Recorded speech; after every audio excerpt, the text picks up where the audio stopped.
This is Comoros, a stunning archipelago of 3 islands in the Indian Ocean, known for its vanilla, cloves, and pristine beaches.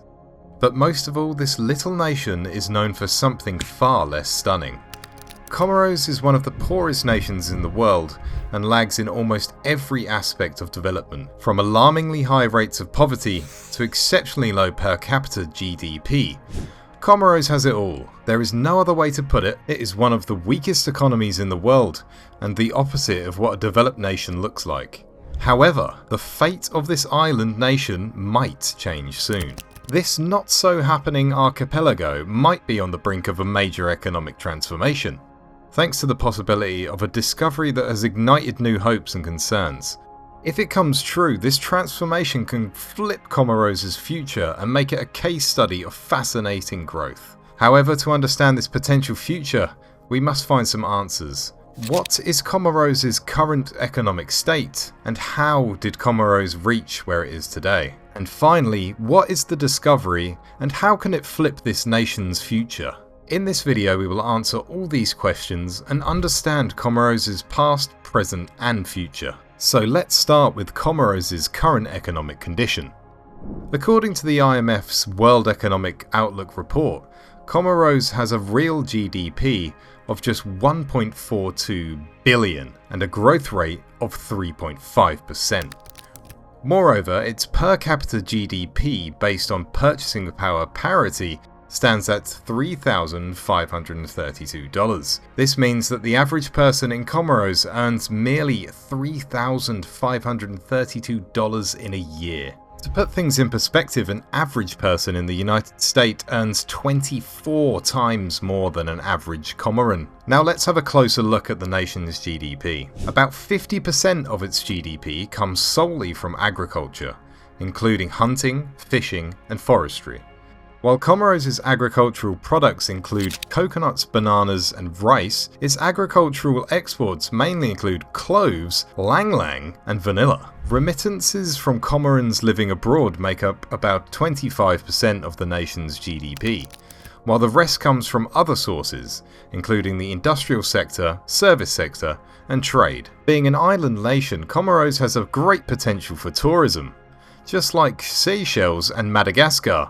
However, development in this sector also remains minimal due to insufficient infrastructure and limited investment. The problem is that the Comoran economy lacks diversification. It heavily depends on agriculture for most of its GDP, while its industrial service sectors make up a much smaller fraction. The worst part? That's just one part of the problem. According to the World Bank, about 45% of the Comoran population lives below the poverty line, and 44% suffer from moderate and severe food insecurity. As a result, 31 out of 100 children in Comoros are malnourished. Industrialization in the country is extremely limited, and underemployment has been a norm for decades. By now, you might have started to wonder why one country has so many interconnected problems. To answer this question, we need to look back at Comoros' history. The island nation has been witnessing adversities and tumultuous situations for centuries, and it all began in 1841, when the French took possession of Mayotte, one of the original Comoros Islands. Over the years, the French settlers spread to the other 3 Comoros Islands of Grand Comore, Moheli, and Anjouan. By 1908, they had unified the 4 islands under a single French administration. However, like most colonial stories, Comoros' story ended with calls for independence. A referendum was conducted in 1974, in which all the islands except Mayotte voted for independence. So, when Comoros declared independence on 6th of July 1974, it did so as a group of 3 islands instead of 4, and Mayotte remained a French territory. However, the problems of the newly formed nation didn't end after independence. Since 1975, the nation has witnessed about 20 coups that have repeatedly tried, and sometimes succeeded, to overthrow the Comoran government. These political changes have brought Comoros to where it is today. Currently, Comoros depends heavily on agriculture and remittances, neither of which is able to sustain the nation's needs. The small island nation is in extreme need of economic diversification. Fortunately though, the nation is not entirely out of luck. Comoros has been getting international aid to support and boost its growth for several years. During the COVID-19 pandemic, the US provided Comoros with over 250,000 vaccine doses to help the nation fight against the virus. In 2023, it also announced $5 million in foreign assistance for food security, energy, and workforce development programs. The same year, the World Bank approved a $30 million grant to provide emergency cash transfers to support Comoros' vulnerable populations. The European Union has also allocated $41 million to Comoros over 2021 to 2024. To sum up, global aid and assistance have played an important role in shaping Comoros' economy. On the flip side though, this has made Comoros heavily dependent on external factors, which is not good in the long run. But there can be a bigger twist to the story that can completely change the face of the Comoros economy for the good. I am talking about the potential of hidden oil reserves. Comoros' neighbouring nations, particularly Tanzania and Mozambique, have witnessed major oil and gas discoveries in the past decades.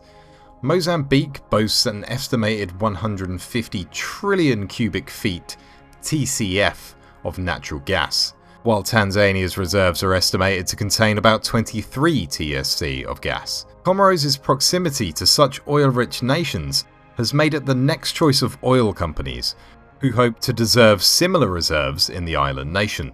In 2012, leading oil companies such as Bahari Resources, Discover Exploration, and Western Energy East Africa Limited entered Comoros in the hopes of finding oil deposits deep in the Comorian waters. The first seismic surveys were conducted in 2014, when a grid of some 8,500 line-kilometre 2D seismic data was shot and tied to 20,000 line-kilometre regional span surveys. In 2019, Tullow Oil also joined the exploration and conducted a 3D seismic survey over 3,000 square kilometres of land in Comoros. Through these surveys, these companies hope to find a new deep-water hydrocarbon potential in the island nation. And guess what? Their hopes are pretty high. If they find what they're looking for, it may mark the beginning of Comoros' new future. But there is a pressing question.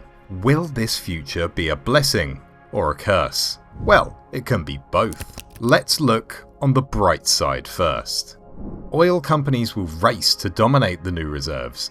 Comoros will become a new hub for oil refineries.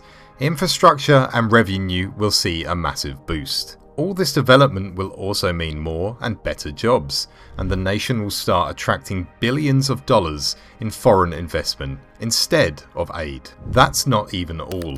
Proper management and transparent governance may also lead to a never-before economic transformation. Widespread poverty will become history, and excellent living standards will become a norm. However, the good things will not come alone.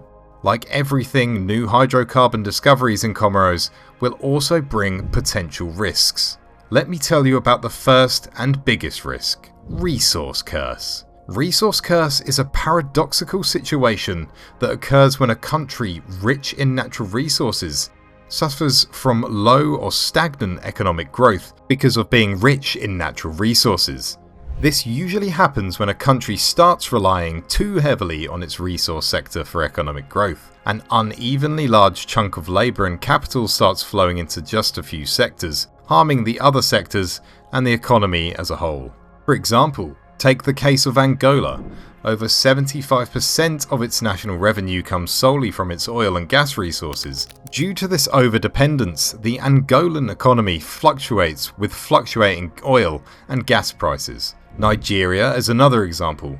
Despite its rich oil reserves, Nigeria has yet to undergo uniform growth, and its other industries have taken a back seat. With the potential of new oil reserves, Comoros risks suffering a similar fate.